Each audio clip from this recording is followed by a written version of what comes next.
Now, for more on this, we're joined by Ross Feingold. He is Director of Research at Caerus Consulting. Mr. Feingold, thank you so much for joining us. Now, the DPP back in 2020 in the last election won by a landslide against a backdrop of pro-democracy protests in Hong Kong. What worked in favour for William Lai in this election? The main thing working in favor, is that there were two opposition candidates who split the vote. So the non-DPP vote in the presidential election was actually 60%. Unfortunately for the opposition, although they tried to run as a joint ticket, their talks failed and they ran separately, two candidates, and President-elect Lai was able to win under those circumstances. And the DPP, it may have won the presidency, but it lost its majority in the legislature. No party managed to attain the 57 seats needed for a majority. And there are talks right now that the KMT may just work with TPP to form a coalition. Now, if that happens, how challenging would it be for the DPP to put forward policies and major reforms in Parliament?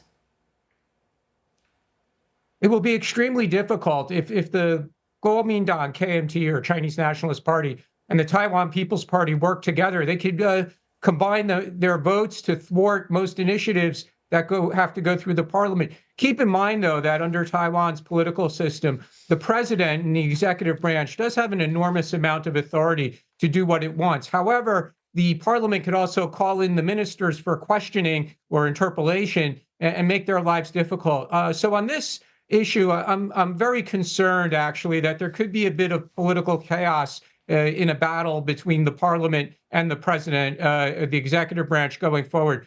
That definitely is not something that President-elect Lai is happy about.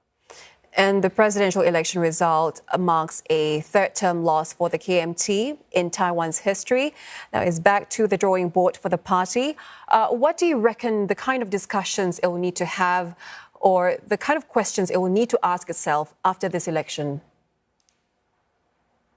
Well, most importantly, it's going to need to examine its policy towards China. If they continue to insist on adhering to something called the 92 consensus, under which China, mainland, and Taiwan, they each recognize that there's one China, but it's defined differently. But the Kuomintang, the KMT, if they keep adhering to this, it's looking increasingly like a tough sell to the voters. In addition, the party suffers from a real inability to gain the support of younger voters. Last time, younger voters mostly went for Tsai Ing-wen and the Democratic Progressive Party. This time, a lot of voters went for younger voters went for Ko Wen-je and the Taiwan People's Party. So the Nationalist Party, or KMT, they're not really doing well with young voters, and that's something that they need to consider internally. You know, Mr. Feingold, Mr. Lai in his victory speech said, we must, and I'm quoting him here, we must replace obstructionism with exchanges and confrontation with dialogue. The only way out is to have peace, equality, and a democratic dialogue. You know, how would a William Lai-led administration shape Taiwan's relations with China moving forward? He will keep extending his hand and saying, I'd love to talk to you. And the remarks that you quoted are emblematic of that. The problem is, again, that China will not talk to the leader of Taiwan as long as the leader here in Taiwan does not adhere to that 92 consensus. So if the leader of Taiwan, the President Lai, if his framework for the relationship between China and Taiwan is not to the liking of China, then China is simply not going to talk to him. And China is going to continue to do a lot of the things that it's done over the past 8 years. Increased military exercises is one of them. Persuading countries to end diplomatic relations with Taiwan is another. Keeping Taiwan out of the various international organizations that Taiwan is not a member of. And also economic retaliation, whether that's ending a bilateral trade agreement called the ECFA or ECFA, or unilateral trade measures that make it difficult for Taiwan companies to either export or do business in China. So I think we're going to see more of the same from China going forward. Now, ahead of the election results, some Taiwanese voters that CNE spoke with said they want peace and stability. What must DPP do to ensure that, given its stance towards Beijing? That's a really key question.